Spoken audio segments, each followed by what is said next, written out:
এসে গেছো? আজ তো বেশ ক্লান্ত লাগছে গো তোমাকে দেখে। অফিসে খুব ব্যস্ত ছিলে বুঝি সারাদিন? মুখটা একদম শুকিয়ে গেছে গো তোমার। হ্যাঁ গো, আজকে একটা বড় প্রজেক্টের কাজ ছিল, তাই এত দেরি হলো ফিরতে। সারাদিন শুধু কম্পিউটারের সামনে বসে থাকতে থাকতে চোখই ব্যথা করছে এখন আমার। মিটিংয়ের পর মিটিং চলেছে সারা দিন, একটু জিরিয়ে নেওয়ার সময় পাইনি গো। যাও, আগে হাত মুখটা ধুয়ে ফ্রেশ হয়ে নাও তো, তারপর একসাথে বসে আমরা খাবো। রান্নাও তো প্রায় শেষ, শুধু গরম করে নিলেই হবে। আজ আমার পছন্দের ডালটাও বানিয়েছি। বাহ, তাহলে তো খুবই ভালো হবে আজকের খাওয়াটা। তোমার হাতের ডাল আমার সবচেয়ে প্রিয়। সারাদিনের ক্লান্তি যেন নিমেষেই দূর হয়ে যায় খেলে। আচ্ছা, এই যাচ্ছি আমি। আজকে সারাদিন এত কাজের চাপে মাথা একদম ভার হয়ে আছে, একটু বিশ্রাম দরকার আমার। তুমি ততক্ষণে টেবিলটা গুছিয়ে রাখো, আমি 5 মিনিটই ফিরছি, ঠিক আছে? জানো, আজ সারাদিন আমার মনটা কেমন যেন অস্থির লাগছিল। মনে হচ্ছিল অনেক দিন হয়ে গেল আমরা কোথাও ঘুরতে যাইনি। শুধু এই ফ্ল্যাট আর অফিসের মধ্যেই জীবনটা আটকে গেছে। রোজ এক রুটিন, এক দৃশ্য, আর ভালো লাগছে না। সেটা তো ঠিকই বলেছ, কিন্তু কোথায় যাব বলো তো এখন?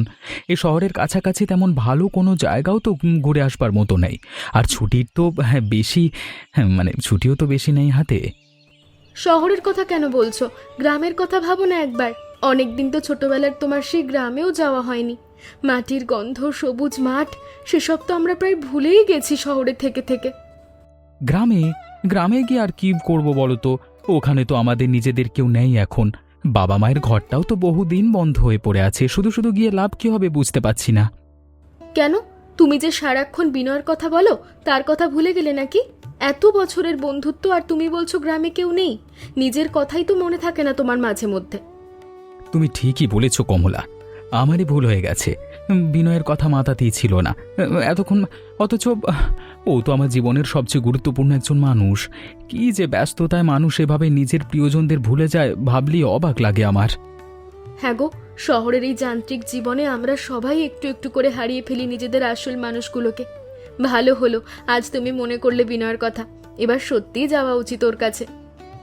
হ্যাঁ, আর দেরি করা ঠিক হবে না। জানো, বিনয়ের সাথে আমার শেষ ফোনে কথা হয়েছিল প্রায় 6 মাস আগে। তখনই ও বলেছিল একদিন এসে দেখা করে যেতে। সেই কথাটাই আজকে পূরণ করব আমরা। এই তো, এটা তো ভালো কথা বলেছ কমলা। আমার তো মনেই ছিল না বিনয়ের কথা। সেই কলেজ জীবনের পর থেকে ওর সাথে দেখাই হয়নি ঠিক মতো, শুধু ফোনেই টুকটাক কথা হয় মাঝে মধ্যে। দেখলে তো, তুমিই তো বলো বিনয়ের সঙ্গে ছোটবেলার কত মজার স্মৃতি আছে তোমার। এবার একবার গিয়ে দেখা করে এসো না ওর সাথে, কতদিন হয়ে গেল। তুমি ঠিকই বলেছ, আমি কালকে অফিসে গিয়ে ছুটির দরখাস্ত দিয়ে দেব। বিনয়ের সাথে দেখা করাটা সত্যি অনেক দিনের জমে থাকা একটা ইচ্ছে আমার। শুধু কাজের চাপে সময়টাই বের করতে পারছিলাম না এতদিন। তাহলে তো খুব ভালো হয়। আমিও অনেক শুনেছি তোমার কাছে বিনয়ের কথা। এবার নিজের চোখে দেখতে পাবো ওকে। আর তোমাদের গ্রামের বাড়িটাও ঘুরে দেখবো একটু। মন থেকেই খুব ইচ্ছে করছে দেখতে জায়গাটা, যেখানে তুমি বড় হয়েছো। হ্যাঁ, নিশ্চয়ই দেখাবো তোমাকে সব। জানো, ছোটবেলায় বিনয়ের সাথে পুকুরের সাঁতার কাটা, আম কুড়োনো, কত কি যে করেছি একসাথে।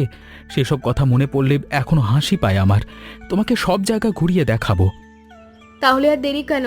কালই ছুটি নিয়ে নাও না। আমিও আমার অফিসে বলে রাখবো একদিনের ছুটির কথা, দুজনে মিলে ঘুরে আসি গ্রাম থেকে। আমারও তাই মনে হচ্ছে কমলা।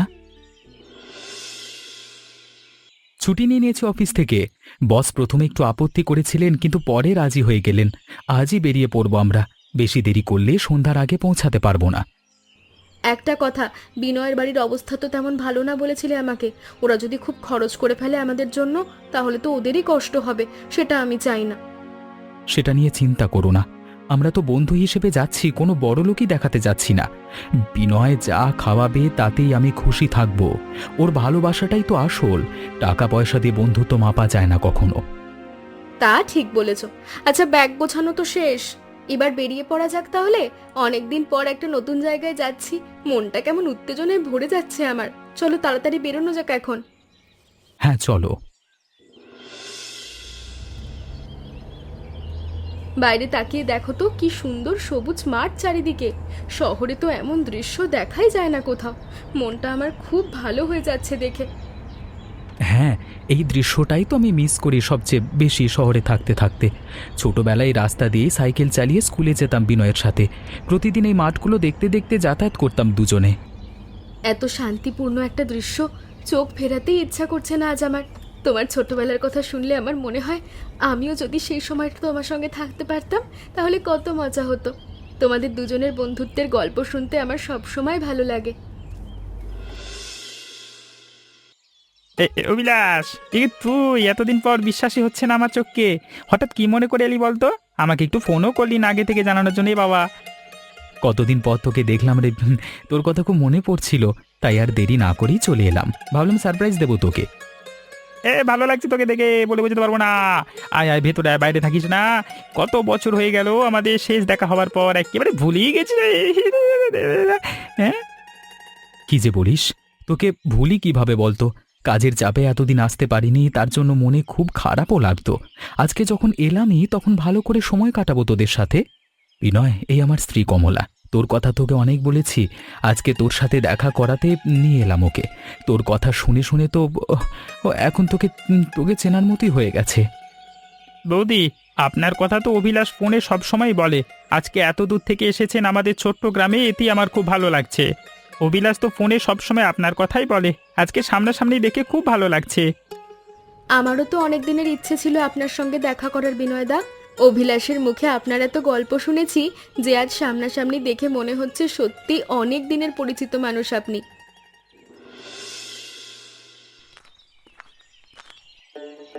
সুলতা, দেখো কে এসেছে।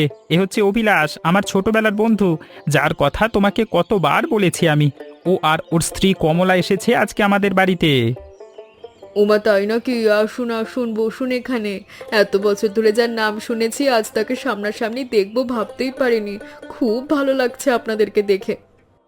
বৌদি, আপনার হাতের রান্নার কথা অনেক শুনেছি বিনয়ের কাছে। আজকে তো তাহলে আপনার হাতের রান্না খাওয়ার সৌভাগ্য হবে আমাদের। সে তো নিশ্চয়ই খাওয়াবো, তবে হঠাৎ করে এলেন তো তেমন কিছু গোছগাছ করে রাখতে পারিনি বাড়িতে। চলুন ভিতরে চলুন। এখন কি করব বলো তো? ঘরে তো তেমন কিছুই নেই।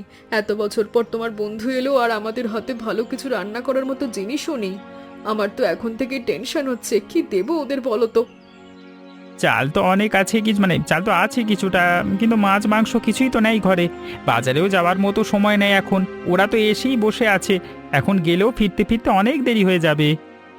ডিম কয়েকটা আছে অবশ্য, কিন্তু ডিম দিয়ে তো এত বড় বন্ধুকে আপ্যায়ন করা যায় না। আমার তো লজ্জাই লাগছে ভাবতে, কি খাওয়াবো ওদের। চিন্তা করো না তুমি, অভিলাষ তো আমাদের এই অবস্থা জানেই। ও তো টাকার জন্য আসেনি, বন্ধুত্বের টানিয়ে এসেছে। যা আছে তাই দিয়েই ভালো কিছু বানানোর চেষ্টা করো, নিশ্চয়ই কিছু একটা উপায় বের করে ফেলবে। তুমি সবসময় এত ভরসা করো আমার উপর, কিন্তু আজ সত্যি আমি ঘাবড়ে যাচ্ছি।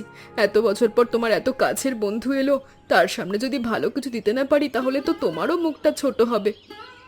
আরে অভিলাষ কখনোই এমন মানুষ না যে খাবার দেখে বন্ধুত্বের মূল্য বিচার করবে। তোমার মনের ভালোবাসাটাই তো দেখতে চায়, বাকি সব তো উপলক্ষ মাত্র। আচ্ছা, তাহলে আমি একটু ভাবি কি করা যায়। তুমি বরং বাইরে গিয়ে একটু দেখো তো উঠোনের পেছনে যে জমিটা আছে ওখানে কিছু পাওয়া যায় কিনা। আরে, এই তো এত বড় কচু শাক হয়ে আছে এখানে, এটা তো একদম ভুলেই গিয়েছিলাম আমি। সুলতাকে গিয়ে বলি এখনই। সুলতা শোনো, একটা দারুণ আইডিয়া মাথায় এসেছে আমার। পেছনের জমিতে অনেক কচু শাক হয়ে যাচ্ছে, ওটা দিয়ে যদি কিছু বানানো যায়, একদম বিনা পয়সায় পাওয়া যাবে আর টাটকাও থাকবে। কচু শাক? সেটা দিয়ে আবার কি বানাবো বলো তো? সাধারণ ভাজি বা তরকারি ছাড়া তো কিছু হয় না ওটা দিয়ে। অভিলাষরা তো শহরের মানুষ, ওদের কি আর এসব ভালো লাগবে নাকি? আরে তুমি তো এত ভালো রান্না করো, একটু অন্যভাবে বানিয়ে দেখো না। মশলা দিয়ে যদি একটু আলাদাভাবে রান্না করা যায়, তাহলে তো নতুন কিছু করা যেতে পারে। তোমার হাতে জাদু তো আমি জানি সুলতা। ঠিক আছে, দাঁড়াও, আমার মাথায় একটা কথা এলো। চাল আর ডিম তো আছে, আমি বিরিয়ানির মশলার মতো করে কচুর শাক দিয়ে নতুনভাবে কিছু একটা রান্না করে দেখি, তাহলে কেমন হয় বলো তো? বিরিয়ানি? কচু শাক দিয়ে বিরিয়ানি? এটা তো একদম নতুন আইডিয়া সুলতা, শুনতেই তো দারুণ লাগছে খুব। তুমি চেষ্টা করে দেখো, আমার তো মনে হচ্ছে খুবই ভালো হবে এটা। ঠিক আছে, তাহলে আমি এখনই লেগে পড়ছি রান্নায়। তুমি বরং কচুর শাকগুলো কেটে নিয়ে এসো তাড়াতাড়ি, আর একটু ধনেপাতাও নিয়ে এসো যদি পাও বাগান থেকে, ভালো লাগবে দেখতে। ঠিক আছে, আমি এক্ষুনি নিয়ে আসছি সব। তুমি ততক্ষণে চুলাটা ধরিয়ে ফেলো, দেরি করলে ওরা বসে বসেই তো ক্লান্ত হয়ে যাবে বাইরে। হ্যাঁ, তাড়াতাড়ি যাও। আর শোনো, একটু বেশি করে কচুর শাক নিয়ে এসো, যাতে সবার জন্য পর্যাপ্ত হয়। এমন না হয় যে অর্ধেককেই শেষ হয়ে গেল। কচুর শাকগুলো ভালো করে ধুয়ে নিতে হবে আগে। তুমি একটু জল এনে দাও তো আমাকে বড় গামলায়। বলো আর কি কি লাগবে তোমার। আমি তো রান্নায় তেমন কিছু বুঝি না, তুমি যা বলবে তাই করে দেব। আজকে আমিই তোমার সহকারী। চালটা একটু ভিজিয়ে রাখো ওই পাত্রে, আর পেঁয়াজ রসুনগুলো একটু কুচি করে দাও। মশলা আমি বেটে নিয়েছি, তুমি শুধু এই ছোট কাজগুলো করে দাও। ঠিক আছে, এখনই দিচ্ছি। আচ্ছা সুলতা, যদি এটা সত্যি ভালো হয় তাহলে তো আমরা মাঝে মধ্যেই বানাতে পারি এটা, তাই না? এত সহজলভ্য জিনিস দিয়ে যদি ভালো কিছু হয় তাহলে তো আর চিন্তাই নেই। হ্যাঁ ঠিক বলেছ, আগে দেখি স্বাদটা কেমন হয়, তারপর না হয় ভাবা যাবে এসব নিয়ে। এখন হাতের কাজ তো শেষ করি, দেরি হয়ে যাচ্ছে অনেক। তুমি ঠিকই বলেছো, আগে রান্নাটা শেষ করি। গন্ধটা তো দারুণ আসছে সুলতা। আমি তো ভাবতেই পারিনি কচু শাক দিয়ে এত ভালো গন্ধ হতে পারে রান্নায়। তুমি সত্যি একটা জাদুকর রাঁধুনি, এটা বলতেই হবে আমাকে। দেখা যাক স্বাদটা কেমন হয় শেষ পর্যন্ত। তুমি একটু বাইরে গিয়ে অভিলাষ আর বৌদির সাথে গল্প করো, আমি এদিকটা সামলাচ্ছি। এখানে বসে থেকে লাভ নেই তোমার। বিনয়, তোর মনে আছে সেই পুকুরের কথা, যেখানে আমরা রোজ বিকেলে সাঁতার কাটতে যেতাম? সেই পুকুরটা কি এখনো আছে নাকি? কতদিন সেই জায়গাটা দেখিনি আমি। আছে রে, তবে আগের মতো পরিষ্কার নেই আর। মাঝে মধ্যে ছেলেমেয়েরা এখনো যায় অবশ্য সাঁতার কাটতে। দেখলে তোর ছোটবেলার কথা মনে পড়ে যাবে নিশ্চয়ই। কালকে সকালে একবার নিয়ে যাব তোকে সেখানে চাইলে। হ্যাঁ, অবশ্যই যাব। কমলাকেও দেখাবো সেই জায়গাটা। ও তো এত শুনেছে সেই পুকুরের গল্প, এবার নিজের চোখেই দেখুক না। হ্যাঁ আমারও খুব ইচ্ছে করছে দেখতে সেই জায়গাটা। মনে হচ্ছে যেন তোমাদের ছোটবেলার সেই দুষ্টুমির সাক্ষী সেই পুকুরটা একবার গিয়ে দাঁড়ালে সব গল্প যেন জীবন্ত হয়ে উঠবে চোখের সামনে। কি করব বলুন বৌদি, ছোটবেলার বন্ধুত্ব তো এমনই হয়। অনেক বছর দূরে থাকলেও মনের টানটা কখনো কমে না। অভিলাষ শহরে গিয়েও আমাকে ভোলেনি, এটাই তো আমার সবচেয়ে বড় পাওয়া। এত বড় চাকরি করে ওর মনটা একদম আগের মতোই সহজ সরল আর নিরহংকারী হয়ে গেছে, এটাই আমার সবচেয়ে বেশি মুগ্ধ করে। তোকে ভুলি কিভাবে বলতো? তুই তো আমার ছোটবেলার সবচেয়ে কাছের মানুষ। শহরে গিয়ে অনেক কিছু পেয়েছি ঠিকই, কিন্তু তোর মতো বন্ধু আর পাইনি কোথাও। উম, টাকা পয়সা দিয়ে তো এমন সম্পর্ক কেনা যায় না রে, এটা সত্যি মন থেকে তৈরি হয়। আপনাদের দুজনের এই বন্ধুত্বটা সত্যিই খুব সুন্দর। এত বছর পরেও দেখছি একদম আগের মতোই আন্তরিক রয়ে গেছেন দুজন। ঠিক বলেছেন বৌদি, আজকাল এমন বন্ধুত্ব খুঁজেই পাওয়া মানে কঠিন হয়ে গেছে। কিন্তু অভিলাষ আর আমার সম্পর্কটা যেন সময়ের সাথে সাথে আরো গভীর হয়েছে, এটাই সবচেয়ে বড় প্রাপ্তি আমার কাছে। সত্যি এমন সম্পর্ক দেখলে মনটা ভরে যায়। আজকাল তো মানুষ এত ব্যস্ত হয়ে গেছে যে পুরনো বন্ধুদের কথা মনেই রাখে না, কিন্তু আপনাদের দেখে মনে হচ্ছে সত্যিকারের বন্ধুত্ব এখনো টিকে আছে পৃথিবীতে। শোনো, রান্না প্রায় হয়ে এসেছে মনে হচ্ছে, গন্ধ পাচ্ছে না? আজকে একটা বিশেষ কিছু খাওয়াবো, কেমন লাগে তোদের দেখবে।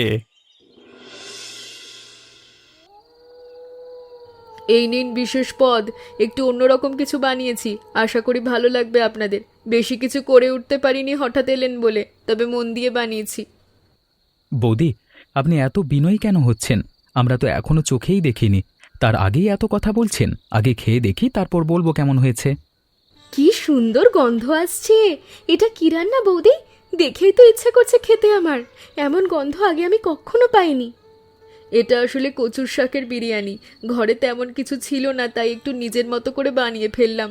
জানি না কেমন হয়েছে, আপনারা একটু চেখে দেখুন তো, তারপর বলুন কেমন লাগলো। কচুর শাকের বিরিয়ানি নামটাই এত অভিনব যে আমার খেয়ে দেখার আগ্রহ আরও বেড়ে গেল। আপনার এই সৃজনশীলতা দেখে আমি মুগ্ধ হয়েছি। কচু শাকের বিরিয়ানি, এই নাম তো জীবনে শুনিনি কখনো। চলো দেখি, খেয়ে বলি কেমন লাগছে। তোমার হাতের রান্না তো আমার সবসময় ভালো লাগতো, বিনয়ের মুখে শুনলে আজকে নিজেই পরখ করে দেখি। আরে বাহ, এ তো অসাধারণ স্বাদ হয়েছে বৌদি। আমি সত্যিই ভাবতে পারিনি কচু শাক দিয়ে এত সুস্বাদু কিছু বানানো যায়। এটা তো একদম অন্যরকম একটা অভিজ্ঞতা আমার কাছে। সত্যিই ভালো লাগছে আপনার? আমি তো ভয়ে ভয়ে বানিয়েছিলাম, জানতাম না আপনাদের পছন্দ হবে কিনা। এখন শুনে মনটা খুব ভালো লাগছে। শুধু ভালো না বৌদি, এটা তো সত্যি অসাধারণ কিছু। কমলা, তুমি একটু খেয়ে দেখো তো, নিশ্চয়ই তোমার খুব ভালো লাগবে এই স্বাদটা। সত্যি দারুণ! এত অন্যরকম আর সুন্দর একটা স্বাদ আমি তো ভাবতেই পারিনি কচু শাক দিয়ে এমন কিছু বানানো সম্ভব। বৌদি, আপনার হাতের এই গুণটা কিন্তু অসাধারণ। সত্যি বৌদি, আমি তো শহরে কত রেস্টুরেন্টে বিরিয়ানি খেয়েছি, কিন্তু এমন অন্যরকম আর সুস্বাদু স্বাদ কখনো পাইনি। আপনার হাতে তো জাদু আছে দেখছি। মশলার মিশেলটা একদম নিখুঁত হয়েছে। এত প্রশংসা করবেন না বৌদি, আমার খুব লজ্জা লাগছে। ঘরে তেমন কিছু ছিল না, তাই এভাবেই বানিয়ে ফেললাম। ভাগ্যিস আপনাদের ভালো লেগেছে, আমি তো ভয়ই পাচ্ছিলাম। ভয় পাওয়ার কিছু ছিল না বৌদি, আপনার হাতের রান্না তো সত্যি অসাধারণ। আমি নিশ্চিত এই রেসিপিটা যদি আরও মানুষ চেখে দেখে তাহলে সবাই একই রকম মুগ্ধ হবে আপনার মতোই। বিনয়, আমি একটা কথা বলি শোনো, এই রেসিপিটা সত্যি অনন্য। এমন স্বাদ আমি আগে কখনো পাইনি কোথাও। বৌদির হাতে যা রান্নার গুণ আছে সেটাকে এভাবে ফেলে রাখা উচিত না। এটা তো একটা বড় সম্পদ তোদের কাছে। কি বলছেন অভিলাষবাবু, এটা তো শুধু হঠাৎ করেই বানিয়েছি, এমন কিছু বিশেষ না এটা। ঘরে জিনিসপত্র কম ছিল বলেই আমাকে এভাবে রান্না করতে হলো। বৌদি, আপনি নিজেকে ছোট করে দেখছেন। এই যে হাতের যা কাছে যা যা আছে তা দিয়ে এত সুন্দর একটা নতুন পদ বানিয়ে ফেললেন, এটা কি কম বড় গুণ? বিনয়, আমার মাথায় একটা দারুণ আইডিয়া এসেছে। তোরা কেন এই কচু শাকের বিরিয়ানির একটা ছোট্ট হোটেল দিচ্ছিস না গ্রামে? বৌদির হাতের এই রান্না মানুষ পয়সা দিয়েও খেতে চাইবে, আমি নিশ্চিত। এমন অভিনব স্বাদ এত সহজে পাওয়া যায় না কোথাও। এ হোটেল আমরা কিভাবে দেবো বলো তো? আমাদের তো তেমন পুঁজিও নেই সব করবার মতো। আর মানুষ আসলেই কি এমন একটা অচেনা পথ খেতে চাইবে, সেটাও তো একটা প্রশ্ন থেকে যায়। আমার একটু ভয়ও লাগছে এত বড় সিদ্ধান্ত নিতে। বেশি পুঁজি লাগবে না, প্রথমে ছোট করে শুরু করলেই হবে। উঠোনের এক কোণে একটা ছোট চালা করে নে, প্রথমে শুধু এই একটা পদ দিয়ে শুরু কর। মানুষ একবার স্বাদ পেলে নিজেরাই বলা বলি করবে অন্যদের কাছে, এভাবেই তো নাম ছড়ায়। সত্যি কি এটা সম্ভব হবে? মানুষ কি আসলেই কচু শাকের বিরিয়ানি খেতে টাকা দিয়ে আসবে বলে মনে করছেন? আমার তো একটু ভয়ই লাগছে এত কিছু ভাবতে। অবশ্যই আসবে বৌদি, আমি নিজে যা স্বাদ পেলাম তাতে আমার কোনো সন্দেহ নেই এই বিষয়ে। আজকাল মানুষ নতুন কিছু খেতে ভালোবাসে, আর এমন অভিনব একটা পদ পেলে মানুষ ঠিক ছুটে আসবে। কি বলো সুলতা, চেষ্টা করে দেখবো নাকি একবার? অভিলাষ যখন এত জোর দিয়ে বলছে তখন হয়তো সত্যিই কিছু একটা হতে পারে আমাদের জন্য। আমারও মনে হচ্ছে চেষ্টা করা উচিত। এতদিন তো শুধু নিজেদের রান্নার কথাই ভেবেছি আর রান্না করেছি। এবার না হয় অন্যদের খাওয়ানোর জন্য একটু ভাববো। যদি না হয়, চেষ্টা করে দেখতে তো ক্ষতি নেই। এই তো, এভাবেই তো ভাবতে হবে। আমি শহর থেকে যতটা সাহায্য করা যায় করব তোমাদের। দেখিস, এই কচু শাকের বিরিয়ানি সারা এলাকায় বিখ্যাত হয়ে যাবে।